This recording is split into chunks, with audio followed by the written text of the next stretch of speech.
അയ്യാ, ഞാനൊരു കാര്യം പറയട്ടെ. എനിക്ക് പഠിപ്പ് വിദ്യാഭ്യാസം ഒന്നുമില്ല.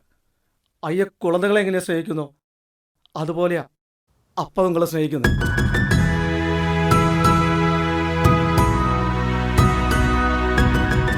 ഒന്ന് സ്നേഹിച്ചാൽ മതി. നമ്മൾ മക്കളാരും അത് മനസ്സിലാക്കുന്നില്ല.